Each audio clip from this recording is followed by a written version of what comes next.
अस्सलामुअलैकुम। सौमी Malik learning channel में आप सबका वेलकम।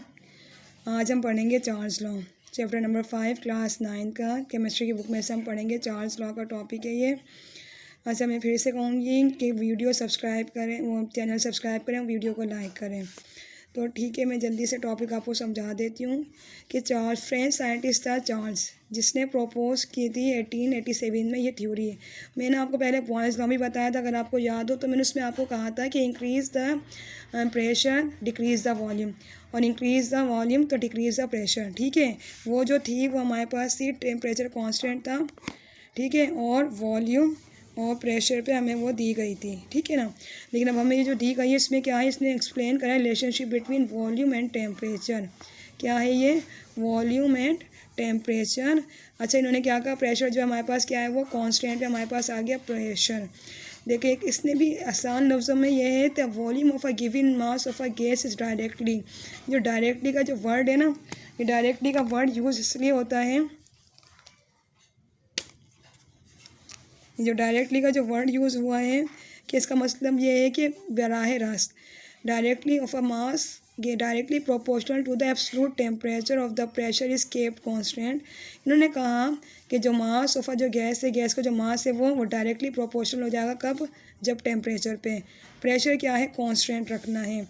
कि इसने देखो ये कहा था इसने कि if temperature of a gas is increase तो वॉल्यूम ऑल्सो इंक्रीज़। मैंने आपको पहले भी कही थी कि देखिए, अगर किसी कंटेनर के अंदर गैस है, गर्मियों में कहना सिलेंडर ज़्यादा फट रहे होते हैं, क्यों? या गैस की चीज़ें ज़्यादा ख़राब जल्दी फट जाती हैं, वो क्यों फट जाती हैं? क्योंकि टेम्परेचर ज़्यादा होता है गर्मियों में, और सर्दियों में ऐसा कुछ नहीं होता। मैंने पहले भी अभी आपको पिछले टॉपिक में ये बात बताई थी मैंने कि जब कोल्डनेस होती है तो कूल में मॉलिक्यूल जो है वो करीब आ जाते हैं, और जो हॉट मतलब जब जहाँ टेम्परेचर होता है तो वो मॉलिक्यूल दूर दूर चले जाते हैं। वो जब दूर दूर जाते हैं सिलेंडर की वॉल से टकराते हैं, सिलेंडर फट जाता है। मकसद क्या होता है कहने का? Temperature of a gas increase. जब टेम्परेचर इंक्रीज़ होगा तो वॉल्यूम भी क्या हो जाएगा? इंक्रीज़ हो जाएगा। देखें, वी अल्फ़ा टी का मतलब क्या है इधर? वी और इजिकल के हमारे पास टेम्परेचर, या वी अपॉन टी और के प्रोपोर्शनलिटी हमारे पास क्या आ गई? के। Where K is proportionally constant when temperature increase the volume also increase। Simple सी बात है कि जब टेम्परेचर इंक्रीज़ होगा तो वॉल्यूम में हमारे पास क्या हो जाएगा? इंक्रीज़ हो जाएगा। For example, if you double the temperature from 3000 to 6000। देखिए कितनी इन्होंने हमें एग्जाम्पल वो डिफिकल्ट समझाई इन्होंने साफ। इन्होंने देखा, ये हमें इन्होंने ग्राफ बना के दिखाया। इन्होंने कहा ये देखिए, हमने पहले क्या करा, टेम्परेचर दिया 300, तो वॉल्यूम कितना था? 1.50 में कुछ हमारे पास ये वॉल्यूम था। लेकिन जैसे यहाँ पर आए 600 टेम्परेचर दिया, प्रेशर हमारे पास कांस्टेंट है, ये प्रेशर को शो करा, सॉरी प्रेशर को कांस्टेंट करा, 1.5 प्रेशर है। 600 टेम्परेचर में वॉल्यूम कहाँ तक चला गया? 5 तक जा रहा है। जबकि 300 टेम्परेचर में वॉल्यूम कहाँ तक जा रहा है? 3 तक जा रहा है।